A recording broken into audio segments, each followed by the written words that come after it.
Welcome to economics classes. ನನ್ನ ಹೆಸರು ಸಿದ್ದೇಶ್ ಹುಲುಬಾಳಿ ಅಂತ. ಪ್ರಥಮವಾಗಿ ನನ್ನ ಚಾನಲ್ ನೋಡ್ತಕ್ಕಂಥವ್ರು ಸಬ್ಸ್ಕ್ರೈಬ್ ಮಾಡಿ, ಶೇರ್ ಮಾಡಿ ಮತ್ತು ಲೈಕ್ ಮಾಡಿ ಅಂತ ಕೇಳ್ಕೊಳ್ತಾ ಇಂದಿನ ಅರ್ಥಶಾಸ್ತ್ರದ ವಿಷಯವನ್ನು ಸ್ಟಾರ್ಟ್ ಮಾಡ್ತಿದ್ದೀನಿ. ಇಂದಿನ ಅರ್ಥಶಾಸ್ತ್ರದ ವಿಷಯ BA ಸೆಕೆಂಡ್ ಸೆಮ್ ಮತ್ತು BA 4ನೇ ಸೆಮಿಸ್ಟರ್ದಲ್ಲಿ ಬರ್ತಕ್ಕಂಥ JBC ಅವರ ಮಾರುಕಟ್ಟೆ. ಅಂದರೆ ಈಗಿನ ಒಂದು BA ಸೆಕೆಂಡ್ ಸೆಮ್ ಅಂದರೆ SEP ಮತ್ತು BA 4ನೇ ಸೆಮಿಸ್ಟರ್ ಅಂದರೆ NEPಯಲ್ಲಿ ಬರ್ತಕ್ಕಂಥ ಒಂದು JBC ಅವರ ಮಾರುಕಟ್ಟೆ ನಿಯಮವನ್ನಲ್ಲಿ ವಿವರಿಸ್ತಾ ಹೋಗ್ತಾ ಇದ್ದೀನಿ. ಇಲ್ಲಿ JBC ಅವರ ಮಾರುಕಟ್ಟೆ ನಿಯಮ ಅಂದ್ರೆ ಏನು ಅಂದ್ರೆ JBC ಅನ್ನೋರಲ್ಲಿ 1767ರಿಂದ 1837ರಲ್ಲಿ ಅವರು ಫ್ರಾನ್ಸಿನ ಅರ್ಥಶಾಸ್ತ್ರಜ್ಞರು ಅವರು ಮಾರುಕಟ್ಟೆ ನಿಯಮವನ್ನು ಅರ್ಥಶಾಸ್ತ್ರದಲ್ಲಿ ಒಂದು ಪ್ರಮುಖ ತತ್ವವಾಗಿದೆ. ನಿಯಮದ ಪ್ರಕಾರ ಅಧಿಕ ಉತ್ಪಾದನೆ ಮತ್ತು ನಿರುದ್ಯೋಗ ಸಂಭವಿಸುವುದೇ ಇಲ್ಲ, ಇವು ತಾರ್ಕಿಕ ಅಸಾಧ್ಯತೆಗಳು ಅಂತ ಹೇಳ್ತಾರೆ. ಅಂದ್ರೆ JBC ಅವರ ಪ್ರಕಾರ ಇಲ್ಲಿ ಅಧಿಕ ಉತ್ಪಾದನೆ ಆಗಲಿ ಮತ್ತು ನಿರುದ್ಯೋಗವಾಗಲಿ ಯಾವುದೇ ರೀತಿ ಸಂಭವ ಬರಂಗಿಲ್ಲ ಅಥವಾ ಸಂಭವಿಸಂಗಿಲ್ಲ ಅಂತ ಹೇಳ್ತಾರೆ. ಆದ್ರೆ ಅದು ಅಸಾಧ್ಯತೆ ಹೆಚ್ಚದ, ಯಾಕಂದ್ರೆ ಪೂರೈಕೆ ತನ್ನ ಬೇಡಿಕೆಯನ್ನು ತಾನೇ ಸೃಷ್ಟಿಸಿಕೊಳ್ಳುತ್ತದೆ ಎಂಬುದು ಅವರ ಮಾರುಕಟ್ಟೆ ನಿಯಮವಾಗೈತಿ.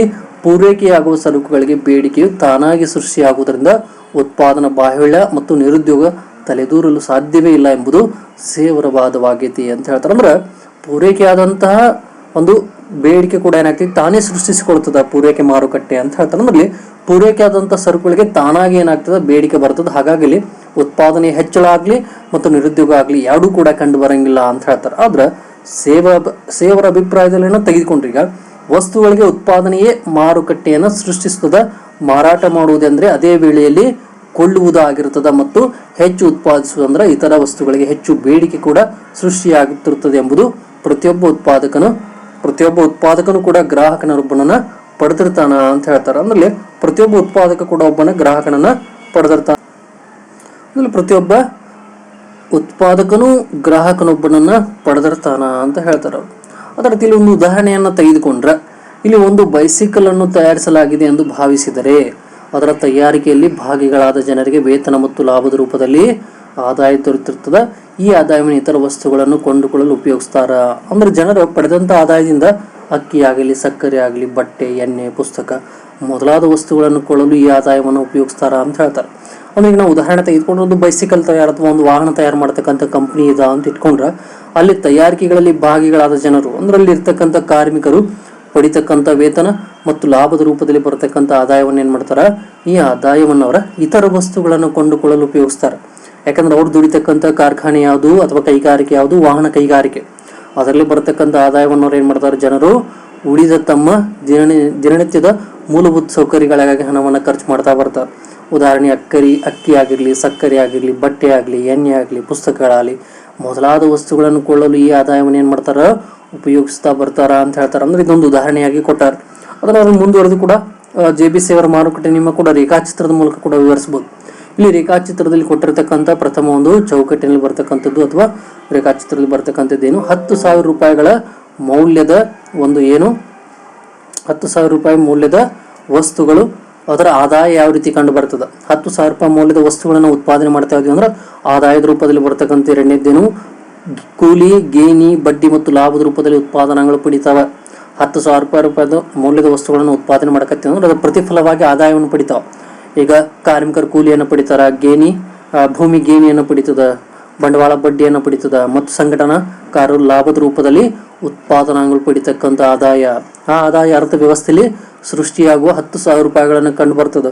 ಆ 10,000 ರೂಪಾಯಿ ಏನ್ ಮಾಡ್ತದೆ, ಬೇಡಿಕೆ ರೂಪದಲ್ಲಿ ವಸ್ತುಗಳಿಗೆ ಪೂರೈಕೆಯಾಗಿ 10,000 ರೂಪಾಯಿಗಳಲ್ಲಿ ಕಂಡು ಬರ್ತಾವ ಅಂತ ಹೇಳ್ತಾನೆ. ಅಂದ್ರೆ ಏನಾಗ್ತದೆ, ಒಂದಕ್ಕೊಂದು ಪ್ರಮುಖ ಅಂಶಗಳಾಗಿ ಕಂಡು ಬರ್ತಾವ. 10,000 ರೂಪಾಯಿ ಮೌಲ್ಯದ ವಸ್ತುಗಳ ಉತ್ಪಾದನೆ ಕಂಡು ಬರ್ತದೆ. ಆ ಉತ್ಪಾದನೆಗಳು ಭಾಗಿದಾರರಾಗಿರೋದ್ರಿಂದ ಪ್ರತಿಫಲವಾಗಿ ಅಲ್ಲಿ ಏನು ಗೇಣಿ, ಕೂಲಿ, ಬಡ್ಡಿ ಮತ್ತು ಲಾಭದ ರೂಪದಲ್ಲಿ ಪಡಿತಾರ. ಅದು ಅರ್ಥವ್ಯವಸ್ಥೆ ಒಳಗೆ 10,000 ರೂಪಾಯಿದ ಆದಾಯವನ್ನು ಸೃಷ್ಟಿ ಮಾಡ್ತದ. ಅದು ಬೇಡಿಕೆ ರೂಪದಲ್ಲಿ ವಸ್ತುಗಳ ಪೂರೈಕೆಯಾಗಿ 10,000 ರೂಪಾಯಿಗಳ ಪೂರೈಕೆ ಪ್ರಮಾಣ ಕೂಡ ಕಂಡು ಬರ್ತದ ಅಂತ ಹೇಳ್ಬೋದು. ಅಂದ್ರೆ ಪೂರೈಕೆ ತನ್ನ ಬೇಡಿಕೆಯನ್ನು ತಾನೇ ಸೃಷ್ಟಿಸಿಕೊಳ್ತದೆ ಎಂಬ ಅವರ ಮಾರುಕಟ್ಟೆ ನಿಯಮ ಏನ್ ಹೇಳ್ತದ, ಮೇಲಿನ ನಕ್ಷೆ ಸಹಾಯದಿಂದ ಕೂಡ ಅರ್ಥ ಮಾಡಿಕೊಳ್ಬಹುದು. ಇಲ್ಲಿ 10,000 ರೂಪಾಯಿಗಳ ಮೌಲ್ಯ ವಸ್ತುಗಳನ್ನು ಉತ್ಪಾದನೆ ಅಷ್ಟೇ ಪ್ರಮಾಣದ ಅಂದ್ರೆ 10,000 ರೂಪಾಯಿಗಳ ಪ್ರಮಾಣದ ಆದಾಯವನ್ನು ಸೃಷ್ಟಿಸ್ತಾವ. ಅಂದ್ರೆ 10,000 ರೂಪಾಯಿ ಮೌಲ್ಯದ ವಸ್ತುಗಳನ್ನು ಉತ್ಪಾದನೆ ಮಾಡ್ತಾ ಇದೀವಿ ಅಂದ್ರೆ ಅಷ್ಟೇ 10,000 ರೂಪಾಯಿ ಆದಾಯದ ಪ್ರಮಾಣದಿಂದ ಏನಾಗ್ತದೆ, ಸೃಷ್ಟಿ ಆಗ್ತದ.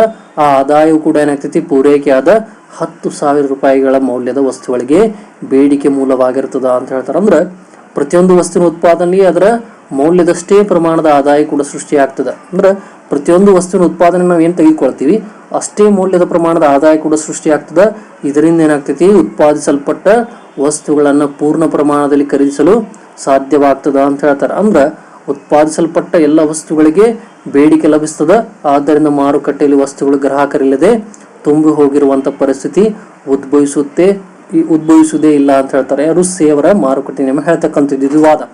ಅಂದ್ರೆ 10,000 ರೂಪಾಯಿ ಉತ್ಪಾದನೆ ಆಯ್ತು ಅಂದ್ರೆ 10,000 ರೂಪಾಯಿ ಬೇಡಿಕೆ ಬರ್ತದೆ, 10,000 ರೂಪಾಯಿ ಅಷ್ಟೇ ಪೂರೈಕೆ ಕಂಡು ಬರ್ತದೆ. ಹಾಗಾಗಿ ಹೆಚ್ಚಿನ ಉತ್ಪಾದನೆ ಆಗಲಿ ಅಥವಾ ಹೆಚ್ಚಿನ ಒಂದು ಪರಿಸ್ಥಿತಿ ಕಂಡು ಬರಂಗಿಲ್ಲ ಅಂತ ಹೇಳ್ತಾರೆ. ಇದರದ್ದು ಉತ್ಪಾದನಾ ಪರಿಸ್ಥಿತಿ ಕಂಡು ಬರಂಗಿಲ್ಲ.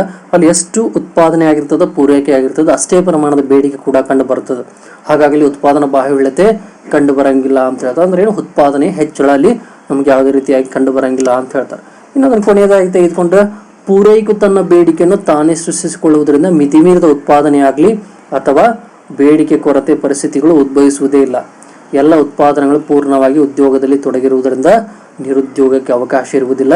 ಆದ್ದರಿಂದ ಅರ್ಥವ್ಯವಸ್ಥೆ ಪೂರ್ಣ ಉದ್ಯೋಗ ಸಮತೋಲನದಲ್ಲಿ ಕಾರ್ಯನಿರ್ವಹಿಸ್ತದ ಅಂತ ಹೇಳ್ತಾರೆ. ಅಂದ್ರೆ ಪೂರೈಕೆಯು ತನ್ನ ಬೇಡಿಕೆಯನ್ನು ಎಷ್ಟು ಸರಕುಗಳಿಗೆ ಪೂರೈಕೆ ಕಂಡು ಬರ್ತದೆ ಅಷ್ಟೇ ಬೇಡಿಕೆ ಕಂಡು ಬರುವುದರಿಂದ ಇಲ್ಲಿ ಮಿತಿಮೀರಿದ ಉತ್ಪಾದನೆ ಆಗಲಿ ಅಥವಾ ಬೇಡಿಕೆ ಕೊರತೆ ಆಗಲಿ ಅಲ್ಲಿ ಸಂಭವಿಸಂಗಿಲ್ಲ ಅಂತ ಹೇಳ್ತಾರೆ. ಹಾಗಾಗಿ ಉತ್ಪಾದನಾಂಗಗಳು ಕೂಡ ಏನಾಗ್ತವೆ, ಪೂರ್ಣವಾಗಿ ಉದ್ಯೋಗದಲ್ಲಿ ತೊಡಗಿರ್ತಾವ. ಹಾಗಾಗಿ ಇಲ್ಲಿ ನಿರುದ್ಯೋಗಕ್ಕೂ ಕೂಡ ಅವಕಾಶ ಇರಂಗಿಲ್ಲ. ಆದ್ದರಿಂದ ಅರ್ಥವ್ಯವಸ್ಥೆಯಲ್ಲಿ ಯಾವಾಗಲೂ ಪೂರ್ಣೋದ್ಯೋಗ ಸಮತೋಲನದಲ್ಲಿ ಕಾರ್ಯನಿರ್ವಹಿಸ್ತದ ಅಂತ ಹೇಳ್ತಾರೆ. ಅಂದ್ರೆ ಸೇವರ ಮಾರುಕಟ್ಟೆ ನಿಯಮ ಕೂಡ ಹೇಳ್ತದೆ, ಪೂರೈಕೆ ತನ್ನ ಬೇಡಿಕೆಯನ್ನು ತಾನೇ ಸೃಷ್ಟಿಸಿಕೊಳ್ಳುವುದರಿಂದಲೇ ಉತ್ಪಾದನೆ ಬಾಹುಳ್ಯ ಆಗಲಿ ಅಥವಾ ನಿರುದ್ಯೋಗವಾಗಲಿ ಸಂಭವಿಸಂಗಿಲ್ಲ ಅಂತ ಹೇಳ್ತಾರೆ. ಈ ರೀತಿಯಾಗಿ ಏನಾಗ್ತೈತಿ, ಇಲ್ಲಿ ಅರ್ಥಶಾಸ್ತ್ರದಲ್ಲಿ ಇದು JBC ಅವರ ಒಂದು ಮಾರುಕಟ್ಟೆ ನಿಯಮವನ್ನು ಸಂಕ್ಷಿಪ್ತವಾಗಿ ವಿವರಿಸಿದೆ. ಇದು BA 2ನೇ ಸೆಮಿಸ್ಟರ್, SEP ಮತ್ತು BA 4ನೇ ಸೆಮಿಸ್ಟರ್, NEP ಸೆಮಿಸ್ಟರ್ದಲ್ಲಿ ಬರತಕ್ಕಂಥ ಒಂದು ಮುಖ್ಯ ವಿಷಯ ಯಾವುದು, JBC ಅವರ ಮಾರುಕಟ್ಟೆ ನಿಯಮ. ನಾನು ಇಲ್ಲಿವರೆಗೂ ನಿಮ್ಗೆ ಕೊಟ್ಟಂಥ ಮಾಹಿತಿ ಒಂದು ಉಪಯುಕ್ತ ಆಗೈತೆ ಅನ್ಕೋತೀನಿ. ನಾನು ಪ್ರಥಮವಾಗಿ ಹೇಳ್ತಕ್ಕಂಥದ್ದೇ ಇಲ್ಲಿ ಇನ್ನೊಮ್ಮೆ ಹೇಳ್ತೀನಿ, ಏನು ನನ್ನ ಚಾನಲನ್ನು ಸಬ್ಸ್ಕ್ರೈಬ್ ಮಾಡಿರಿ, ಶೇರ್ ಮಾಡಿರಿ ಮತ್ತು ಲೈಕ್ ಮಾಡಿರಿ ಅಂತ ಹೇಳ್ತಾ ಇಂದಿನ ವಿಷಯವನ್ನು ಇಲ್ಲಿಗೆ ಮುಕ್ತಾಯಗೊಳಿಸಿದ್ದೀನಿ. ಎಲ್ಲರಿಗೂ ಥ್ಯಾಂಕ್ ಯು.